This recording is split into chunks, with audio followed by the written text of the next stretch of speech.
Hello, this is Spartan Commander, and this is the 815th Rome Total War Brotherhood game that I've put onto YouTube. And I've got a very rare close battle for you today. Let's say it seems to be rare these days for us to get close battles. Okay, our first teammate is Merc's TS3, and he's got the Carthage faction. He's got 11 Sacred Band Spearmen and 4 Cavalry. And just to say that the Merc's clan, I think, was started back in 2008 to 2009. And then they kind of went away, but I understand that the leader of the Merc's clan, Dread, is now back onto RTW, and he's trying to resurrect the Merc's clan. And this is a new recruit that he's recruited here.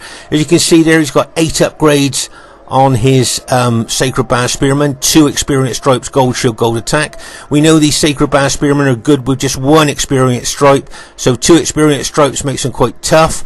Be interesting to see what the, oh my gosh, fully upgraded Sacred Band Cavalry there. Okay, so that's 3 experience stripes, gold shield, gold attack on his cavalry. Okay, so that's a pretty solid Carthage army there. As I say, I believe that TS3 there is a new recruit to the Merc's clan, been recruited by Dread. So it'll be interesting to see how well he does there. Our next teammate is Brotherhood member Vicox. Now, Vicox has got the bog standard, old school 31k Roman army, 14 infantry and 6 cavalry. Remember, the reason that's the bog standard 31k Roman army is because it's so effective and so efficient. Okay, our next teammate is Brotherhood member Mantu. Now, Mantu's got 12 chosen axemen, 2 screeching women and 6 cavalry. Okay, now I was talking to Mantu about this old army here. This is the first Germanic army he built when he first started to play a Rome Total War. Okay, so as I say, no berserkers in this army, just 12 chosen axemen, 2 screeching women and 6 cavalry. If you notice here, his chosen axemen fully upgraded, 3 experience stripes, gold shield, gold attack. Remember, these guys got the same morale as urban cohorts, excellent morale, and they've got those effective against armor axes that they can cut wide swathes through heavily armored troops like Roman infantry. Okay, now we know barbarians have got low morale, so to bring units that actually boost their morale, like these screeching women, is a really good tactical move. And I see he's got 2 of these screeching women units, so he's given his barbarian troops a double morale boost, if you like, there by bringing them. So that's a good tactical move there by Mantu. As I say, it's a very, very old Germanic army of his. And there you are, he's got the barbarian noble cavalry as his cavalry there. Okay, so it'll be interesting to see how well he does with this army. As I say, he bought this army many years ago when he first started to play Rome Total War, and when I reminded him about it, he thought, oh, I'm going to give it another try. So it's a Germanic army with no berserkers. How often do you see that? Be interesting to see how well he does with that during the course of the battle. And our last teammate is myself, Spartan Commander. He's got his very old Roman army of 15 infantry and 6 cavalry. 5 cavalry there. Okay, so there's our team. Should be a great battle for you to watch. And here is the other team, and you'll see someone called OTD Chimberzig, but is in fact Scorpion King SR.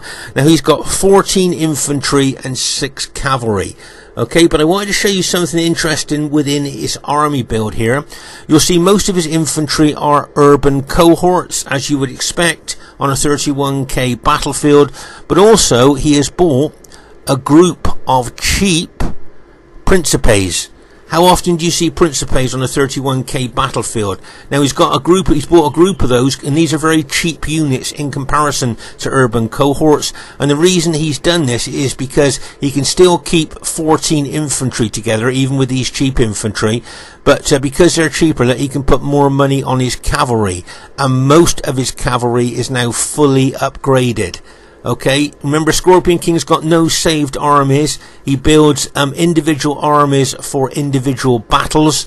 He's you know, so it's all custom armies for custom battles. He's got no saved armies there, so that's the reason he's bought the cheap Principe units there, so that he can put more money on his cavalry and fully upgrade his cavalry there. So that's why he's done that. Should be interesting to see what happens there. Their next teammate is Brotherhood member Earth. Now Earth has also got the bog standard 31k Roman army of 14 infantry and 6 cavalry. And as we said before, the reason that's the bog standard 31k Roman army, and has been the bog standard Roman army for many, many years, is because it's so effective and so efficient. And that's why he's got that. Their next teammate is, I believe, Brotherhood member Barclayman there, who's got the Pontus faction. Now he's got 16 pikes and 4 chariots. Okay, 16 pikes and 4 chariots. If you have a look at through the upgrades of his battle formation, I think he's got staggered upgrades.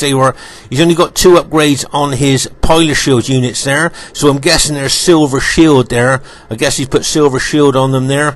They're the ones that's going to take the pile of damage.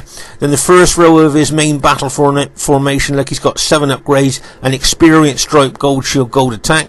But if you go further back into his battle formation, you'll see that he's got 8 upgrades, 2 experience stripes, gold shield, gold attack on his pikemen there. And if you just look at the length of those pikes, imagine we've got to try and fight all the way down those pikes to kill the man on the other end there. Okay, it's a tall order, especially for Roman troops. And then he's got his chariots here, which he does use very effectively. But just to say, remember that these chariots have got a big attack specifications. They bring a big fear factor, taking morale away from enemy troops. But if they run amok, they kill both friend and foe alike. And they seem to be even stronger when they're in amok mode. So, I would always urge people to really think about whether they want to bring chariots or not. If you're good with them, then great, bring them. But if you're not sure about how to use them, then when your chariots run amok and they start killing your own allies' infantry and cavalry, you can become unpopular quite quickly, shall we say. And their last teammate is Brotherhood member TR. Now he's got 11 infantry, 5 cavalry, 3 archers, and 1 horse archer there. Okay. I say TR is really persevering with Armenia on the 31k battlefield. He keeps trying to tweak his armies, making it more and more efficient there. You'll see he's got a heavy spear unit on the front of his battle formation there. And the reason he's got that is to stop a cavalry attacking the front of his battle formation. Then he's got the Armenian legionnaires there. Remember, they look a little bit like Roman urban cohorts. They can throw missiles, but their specifications are nowhere near as good as urban cohorts. I would say that these are probably mediocre infantry. They're not terrible, they're not bad, but I would say probably mediocre. Depends on what upgrades you put on them. And as I say, with these spear units here, obviously they're anti-cavalry with their spears, but also you'd be surprised on how well they can hold up enemy infantry as well. And then you've got the cataphracts there, and if you notice there, he's got 8 upgrades on his cataphracts, 2 experience stripes, gold shield, gold attack on them. So it'd be interesting to see how well they do. And oh my gosh, Eastern Infantry. How often do you see Eastern Infantry brought to the battlefield here? Fully upgraded. People used to call these guys the pajama people, because it looks like they've just got out of bed in their pajamas, grabbed their shield and spear, and gone into battle. But no matter what upgrades you put on these Eastern Infantry, they are very, very poor infantry. That's why you very rarely see them on the 31k battlefield. But as I say, TR is experimenting with Armenia all the time, trying different units in his Armenian army. And if you notice here, he's got archers, okay, which is put 8 upgrades on, 2 experience stripes, gold shield, gold attack. We're going to have a look. We're going to have a little chat about him having archers in this battle a little bit later on. Okay, at this stage of the battle, I thought I'd explain that we had a little bit of a change of rules in this battle. There were no archers, no horse archers, no slingers, and no head hurlers allowed in this battle. And if you notice that the players that usually do bring archers haven't got any archers in their army. You may well have noticed that when we looked at the army builds. Okay, so the rules are no archers, no horse archers, no head hurlers, and no slingers. And as I say, you know Earth always brings archers, and you know Scorpion King always brings archers here. So, as I say, we did have a little bit of a change of rules in this battle. Sometimes we find with no archers, no horse archers, no slingers, and no head hurlers, that seems to add even more to the battle, not having them there. But I don't think TR saw the rules when he joined up. I think he joined the game a little bit late and just built his Armenian army there. See, he's the only player in the game with archers there. When he realised that nobody else had any missile troops, he did offer to rout these troops of his, but we said no, keep them, that's absolutely fine. But just explaining that that's why nobody else in the game has bought archers or horse archers, slingers or head hurlers at all. Okay, at this very, very early stage of the battle here, you'll notice that Scorpion King has taken his red Julia army possibly around the flank of the Merc's Carthage army there. If you notice there, Scorpion King always very tactical and strategic. Of course, what he would really like to do is to get his troops close to the Carthage Sacred Band Spearmen so he could throw loads of pilers into those Sacred Band Spearmen and really weaken those forward units of the Carthaginian battle formation there. That's what Scorpion King would really like to do, get in close and really pepper those Sacred Band Spearmen with loads of pilers there. But just to say that the Merc's clan started in, I believe, 2008, 2009, and then they kind of disappeared from Rome Total War, but their leader was someone called Dread, and I noticed that Dread has now come back onto Rome Total War and is, I believe, starting to resurrect the Merc clan, and he's just recruited this new player to the Merc's clan there. But as I say, you can see Scorpion King moving his troops closer towards the Carthaginians. I think I did say to the Merc's guy, pull his Carthage spearmen back so that they wouldn't get hit by all the pilers that Scorpion King wants to throw into them. Okay, you'll notice here that my army was on the left flank there, and we've decided we're all forming up on the right flank, so I'm just running my army over from the left flank over to the right flank there to form up with my teammates. Okay, you'll see that Mantu's Germanic army there is escorting my troops across to the right flank, just so that if any enemy troops tried any lightning cavalry attack on my troops, he'd be able to cover me. Now, as I say here, you can see Scorpion King looking to be his usual very aggressive self there. As I say, he bought those cheaper infantry units so he could put more upgrades on his cavalry. I think some of his cavalry are fully upgraded and others have just got 8 upgrades on. So, as I say, that's the reason he's bought that, those units, those Principe units that are cheaper than the urban cohorts. Okay, so by doing that, he still managed to maintain 14 infantry, but he's really upgraded his cavalry there. And look how he's moving towards the Carthage units there with his infantry. He's trying to outflank Carthage now with his well-upgraded cavalry. Look. And it'll be interesting to see how the Carthage general reacts to this. Now remember, the Sacred Band Cavalry of Carthage are fully upgraded units as well, and you can see there that the Merc's clansman there is putting a couple of spear units on his flank. Good tactical move there. If he merges those spear units with his own cavalry, then that will definitely stop Scorpion King thinking of attacking with his cavalry there. Okay, but as I say, we know Scorpion King, very aggressive, very attacking, very tactical player. Whether he'll keep pushing on this flank now, I'm not sure, because the Carthage general is kind of set up there. It'll be interesting to see what Scorpion King's going to do. And over here you'll see Earth is moving his, he'd moved his SBQR army forward. You'll see that Vicox has split his army up a little bit there. There you can see a slight incline there. And very often there, enemy troops have attacked that incline very successfully and gone on to win the battle. So it'll be interesting to see what Earth and Scorpion King is going to do there. Meanwhile, over on our left flank, you'll see that TR and Barclayman are moving Armenia and Pontus on this left flank of ours there. But let's say over on the right flank here, it'll be interesting to see what Scorpion King is going to do. I notice he's moved his infantry more central now, not more over to the right where it was before. As I say, my Scipio army's just arrived from the left flank. Now, I did suggest to the Merc's guy that he takes his Carthage troops over to the left flank so that he could face Pontus and Armenia there. It was just a suggestion, and then I could move my Roman army over to that right flank so I'm facing the Roman army there.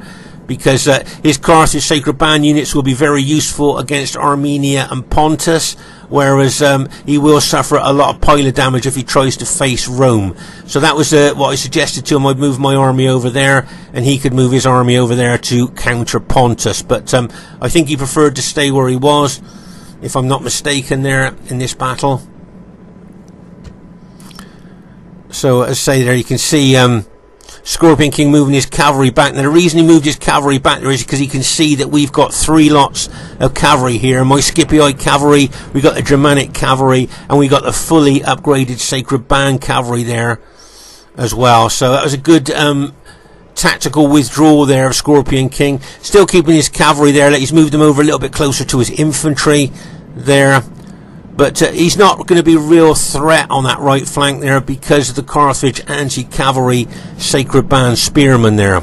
Okay, obviously he's not going to charge into them with his cavalry because, of course, he would lose a lot of his cavalry on those anti-cavalry spears there. Okay, so we're not so much of a threat with his cavalry on that right flank, but we've got our cavalry over here just in case anyway. So as I say, you can see that we're kind of setting up a bit defensively here. And you can see Scorpion King now moving his infantry more central now. He decided not to keep pushing on this right flank of ours. And he's moved his infantry over towards his ally Earth there. And he's moving his cavalry over a little bit more towards the central area as well. So it'll be interesting to see what the enemy team plan is here. Whether they're going to attack us head on coming up that incline, or whether they're going to attack us from the flank here with Pontus and Armenia there. So it'll be very interesting to see what they're going to do over there. You can see Mantu moving his Germanic axemen over towards the other flank at this stage. And as I say, you can see me moving my blue Scipii army forward now towards the enemy Roman troops there.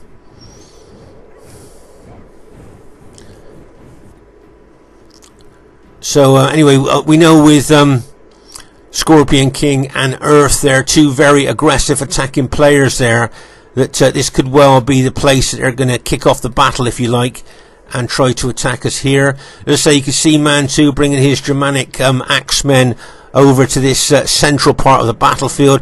Here you'll see we moves our cavalry out on this right flank there. You can see the fully upgraded Sacred Band cavalry there. And you can see Vicox moving his green Brutii cavalry over to that flank as well. And of course you've got the Germanic cavalry all guarding that right flank. So if you notice here, I've moved my infantry over to the left flank there, just to keep an eye on those chariots there of Barclayman's. Whether he'd be thinking to charge into the flank of my Scipii infantry there with those chariots. So that's why I've positioned my cavalry in that particular place there, so that I could counter any chariot attack that would look to be hitting my the flank of my infantry. You already can see Vicox being very aggressive here, moving down the slope towards Scorpion King's army. There certainly will be an exchange of pilers there when they get into range. But now you can see Scorpion King taking his Julo army right from the right flank, or right flank if you remember. He's taking it over to the left flank there, or maybe into the centre left there, as you can see him moving his infantry over. Very tactical, very strategic battle so far. And here you'll see Merc's taking his Carthage Sacred Band units forward there towards the Julii cavalry. But as I say, he needs to be very careful not to expose his spearmen to the massive pile of damage that those 2 Roman armies can do to him if they get close. He needs to be aware of that. Even though he's got really good upgrades on his spearmen, they will still suffer massive damage from the pilers that those Roman troops can throw in on him. So he needs to be aware of that. And there you already can see Scorpion King taking his army over to the left flank now. And maybe my army on the left flank could well be the target for them now. As I say, Scorpion King, very tactical, very strategic. There, he knows he's got the chariots of Pontus on this left flank as well. Plus, you've got the Armenian army as well. Now, here's a little old school tactic by TR here. Can you see he's bringing a couple of his units forward? What he's trying to do there, he's trying to get me to throw my pilers into those units of his, rather than throwing my pilots into the Julio army of his ally there when his ally advances. So that's why he's thrown those couple of units there, look, to try and encourage me to throw pilots into those units, but I'm not doing that. None of my troops are on auto fire, so I'm going to hold my pilots back for the main Roman army when it gets close. I'm not going to kind of waste my pilots on these couple of Armenian units there, which is what TR is hoping that I'm going to do, but no, I'm not going to do that. So I say here, you can see the enemy SBQR army moving forward there. See Earth's army moving forward there centrally, but you can see at the same time Scorpion King moving around our flank. So there's a definite team plan here, I think, from the enemy team. There you can see Armenian troops and those Julio troops now moving around my flank. You'll see Vicox has brought a couple of his infantry units over here to help me on this left flank. Don't forget, you got all those Armenian troops hiding in the woods there, ready to come out when they're when they think it's time to actually attack. Let's say Vicox here having a lot of pilots thrown into his units from Scorpion King's Julio army there. So as I say, nice bit of support here by Vicox, bringing his mini Brutio army over onto this flank. As I say, a bit of pilot exchanging there going on between Scorpion King's army and Vicox's army here on our left flank. As I say, because Scorpion King's moved over here now, as I say, that must be part of their the enemy's team plan here to attack on the left. They know they got the chariots there as well, and the fear factor that those chariots bring. And now you can see the Armenian troops coming out of the woods as well. See the Armenian troops coming out to join Scorpion King here on our left flank. So it's a good tactical withdrawal by Vicox, moving that mini army back. Meanwhile here you'll see that Earth has moved his SBQR army forward there towards the Carthage Sacred Band. Now I did warn Mercs about not having his Carthage spearmen being in range of the pilots, but look how many men that the Carthaginians have lost already just from pilot strikes there. And I can guarantee that Earth hasn't thrown all his pilots in yet. So that Carthage battle formation there could suffer a lot more casualties from SBQR pilots there if he's not careful. Just look at all the dead he's suffered so far without causing any casualties to Earth's SBQR troops at all. And let's say over here on the left flank, I think this is where the concerted attack's probably going to come in. Just looking at the way that Scorpion King has moved his army forward, and you've got TR's Armenian army here as well. Pause again for a second there. So as I say, you can see here that Vicox's troops are frightened by chariots. If you read the writing there, can you see frightened by chariots? So that means their morale is being sapped away from them by those chariot units there before the attack even comes in. So that's why the chariots there are just being kept close to our troops there, just to be sapping the morale from our troops there for when the attack goes in. You'll see Scorpion King there moving his Julia army forward there towards Vicox, his Brutia army there. And you can see Vicox charging his cavalry into those Principe units, look, and bang, as they smash in there. You recognise that those cheap Principe units were there. Look, I thought, right, I'm going to throw my cavalry in there, see if I can cause them some casualties. Unfortunately for Vicox, though, he had a lot of pilots thrown into his cavalry, so he probably suffered some casualties himself there.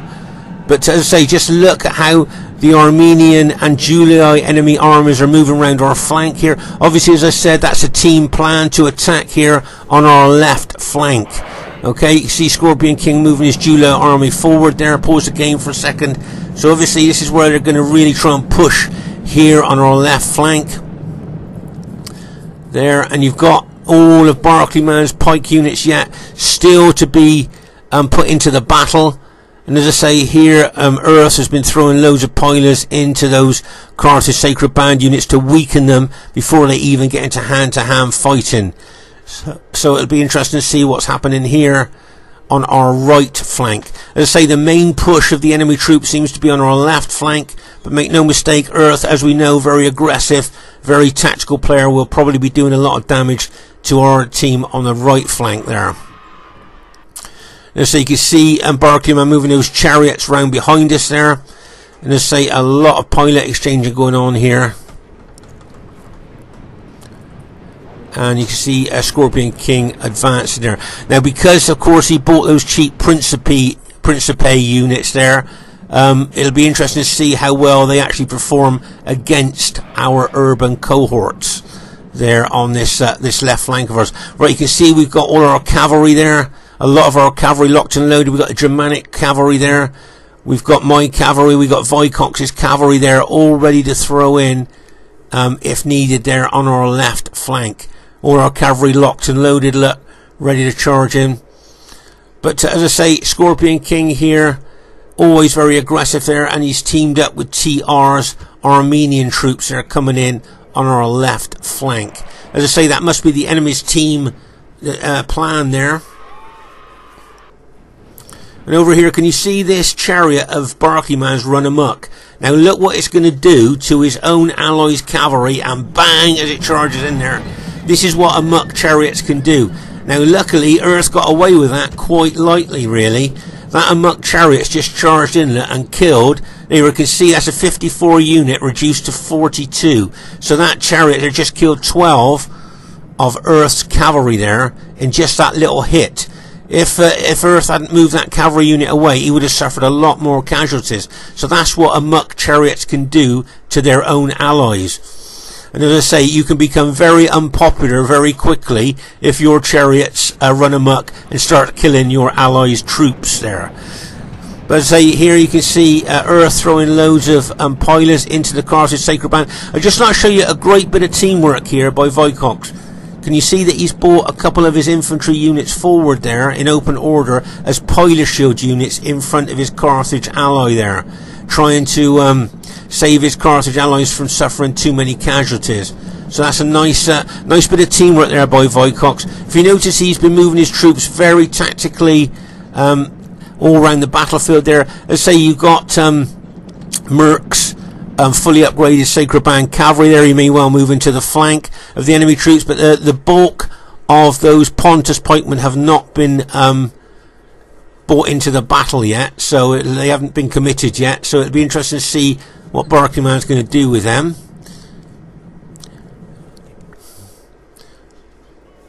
And you can see Vicox has retreated some of his infantry back a little bit there from the attack that's coming in on our left flank.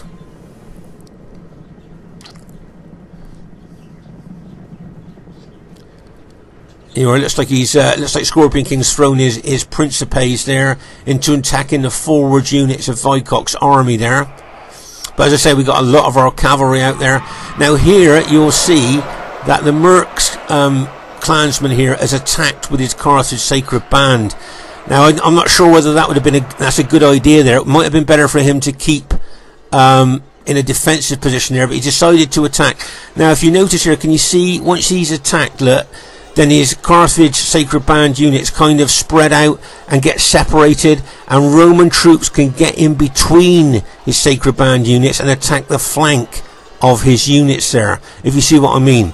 That's the problem with attacking with spears there. Can you see how at the front there the spearmen are holding the SBQR infantry at bay, but can you see how those Roman infantry are kind of slowly moving around the flank? Just round the flank, they're attacking the flank of that spear unit. Yes, they're being held at the front, but they just creep round the flank there. You can see here Earth taking his cavalry round there as well. He may well take some more infantry round there at the same time.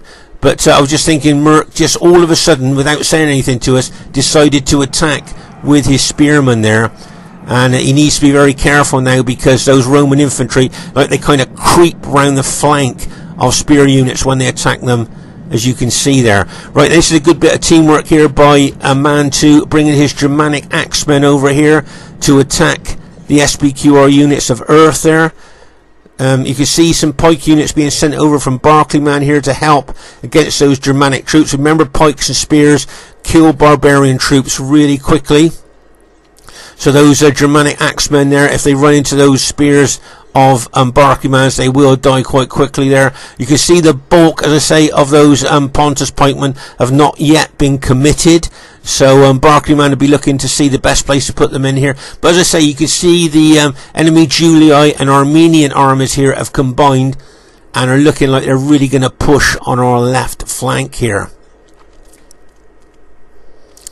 And as I say, it seems like the enemy are pushing on our right flank as well. So this must be all part of the enemy battle team plan here. Right, there you are. You can see the Germanic axemen have now arrived and are now attacking those enemy SBQR Roman troops. Remember, those effective against armor axemen are fully upgraded. 3 experience stripes, gold shield, gold attack. They've got the screeching women just behind them, who will be giving them morale boost as they attack the SBQR army. Oh, that's good news for us. We've just killed the SBQR general, taking the morale bonus away from the enemy troops there. So that's very good news for us. But as I say, at the moment, Earth's SBQR army are fighting both Carthage troops and those effective against armor chosen axemen of Germania as well. Okay, meanwhile, over on our left flank here, you'll see the combination of enemy Julii troops and Armenian troops there are smashing into Vicox's infantry at this stage of the battle. And things are looking not very good for us on this left flank. Can you see a lot of Vicox's troops are now routing now? You can see they've been smashed and crashed by that combination attack. And as I say, you can see so many of Vicox troops are starting to rout on our left flank there. So there you are. You'll notice here that I'm moving my Scipii army over towards the enemy Julii troops, and Armenian troops are kind of breaking our left flank. I'm going to move my infantry over there and try and shore up our left flank a little bit there. But then that frees up the Pontus pikemen now, because I was kind of shadowing them, and now those Pontus pikemen could now move wherever they want. But I feel I need to move my Scipii army over to this left flank, because it looks like our left flank is possibly going to break. So I need, as you can notice there, I'm moving my left troops over to this left flank here just to shore it up. Now Vicox is bringing some more of his troops over here to kind of support my infantry, but you can see there that the Armenian and Julii troops there are really pushing in on our left flank. And as I say, a lot of Vicox troops have been routed. Right, you can see those chariots now have come in behind us. Right, let's pause the game for a second here. So there you are. He's brought those chariots in from behind us there. Let's say Barclayman handles the chariots very well. He got the chariots in behind us and have now smashed into the rear of us, bringing the fear factor. There you can see, as I say, a lot of Vicox troops, and some of Mantu's troops are routing as well now, with this big attack coming in from the enemy Julii and Armenian troops here on our left flank. Okay, now you can see here that Mantu can see the danger, and he has now brought his Germanic army from attacking the enemy SBQR troops at the front there, and he's now bringing his Germanic troops to help us at the rear there. As you can see there on our left flank and behind us, lots of enemy troops coming in. The screeching women are still there, screeching there, giving extra morale to not just the Germanic troops but any allied troops that are around them. Remember, the screeching women are very good units to bring, because they enhance the morale of allies troops there. Right, so here you can see Earth there bringing his SBQR troops towards the Carthage troops there. But as I say, here you can see, now that I've had to move my army over to the left flank, Pontus can now bring those pikes into the fray now. Now over here you'll see I'm moving my cavalry there that was going to take round the flank of the SBQR infantry. I'm going to take my cavalry over to that left flank there, because it looks like that's where we need the help, on our left flank there. You can see my infantry there, my Scipii infantry, surging into the enemy troops there, trying to push them back on this left flank of ours. I know my allies are bringing reinforcements over. There I can see my Germanic ally bringing troops over. Vicox has brought some more of his troops over here as well. So as I say, our left flank here being very, very aggressively attacked there by the enemy troops, and we're now sending all our reinforcements over to this left flank here to try and, as I say, shore it up. You can see my Scipii infantry really pushing into the enemy troops. I'm now throwing my cavalry in as well there. But here you'll see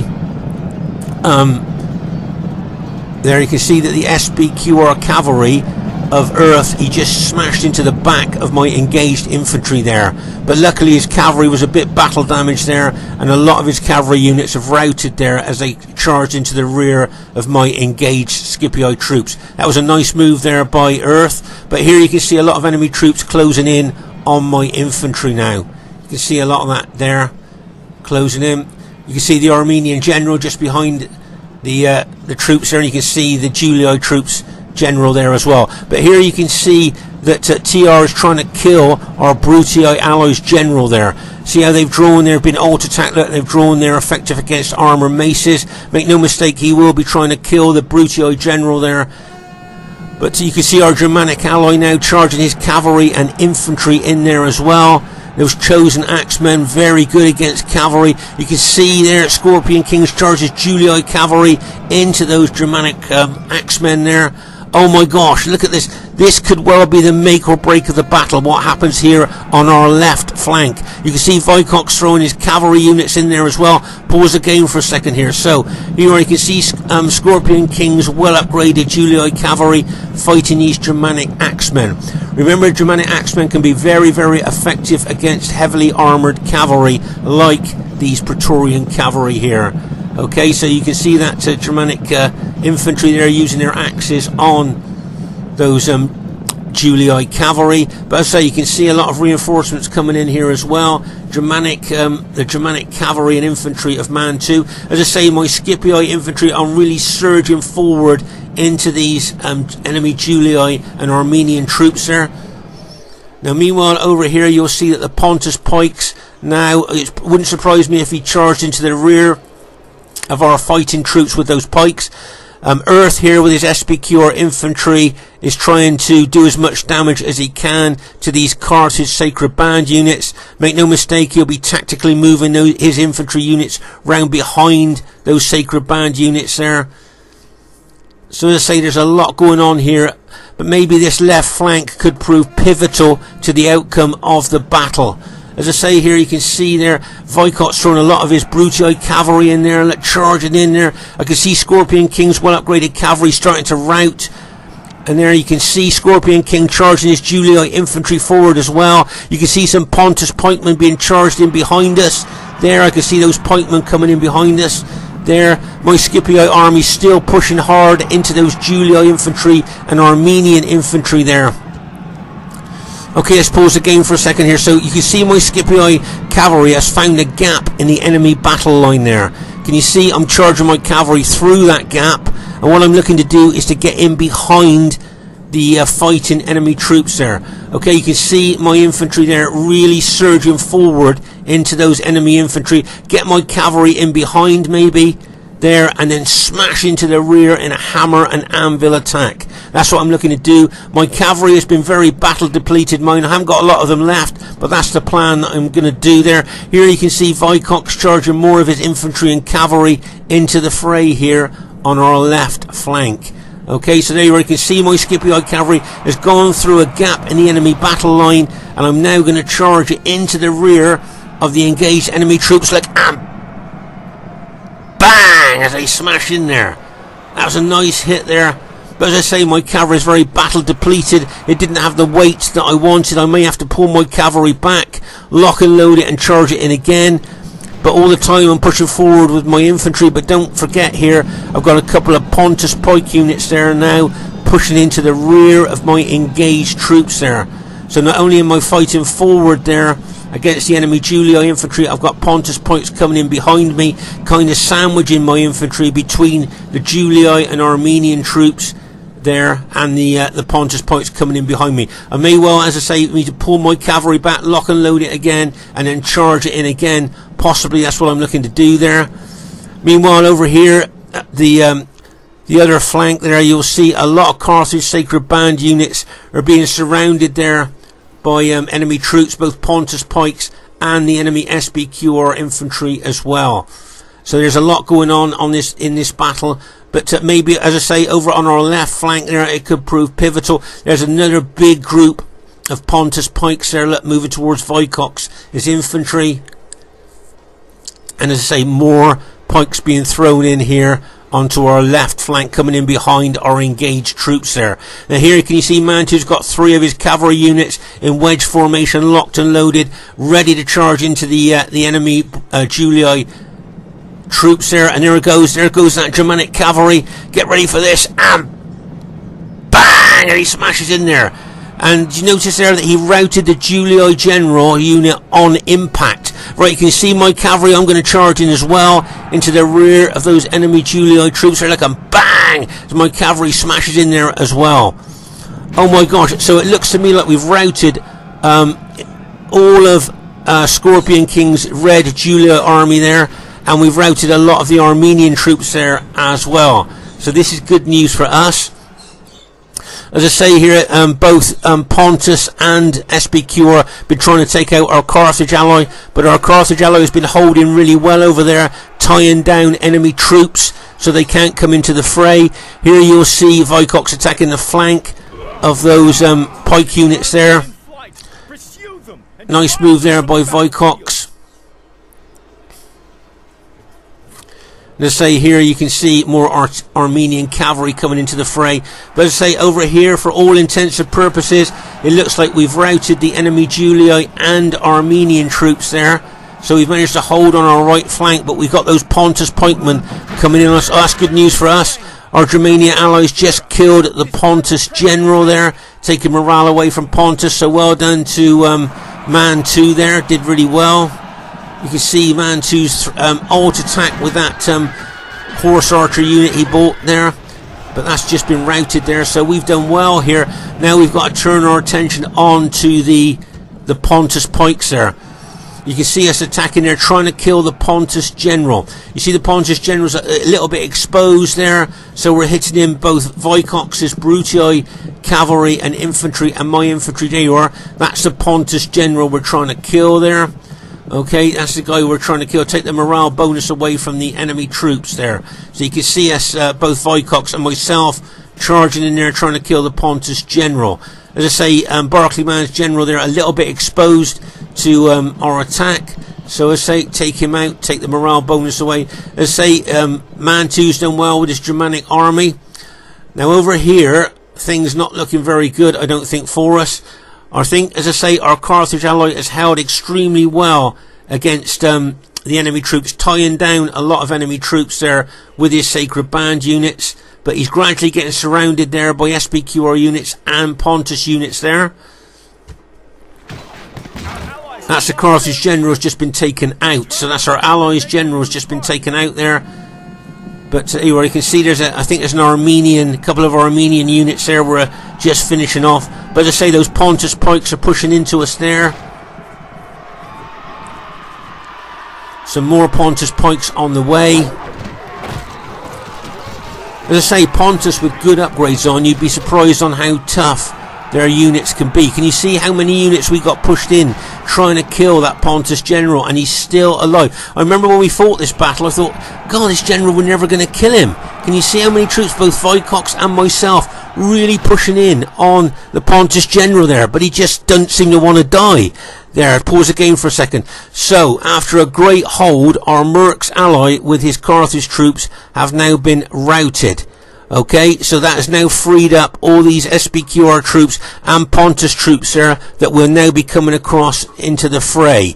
Okay, so as I say, our Carthage ally, the Merc's guy there, held extremely well with his Sacred Band, tying down valuable enemy troops there.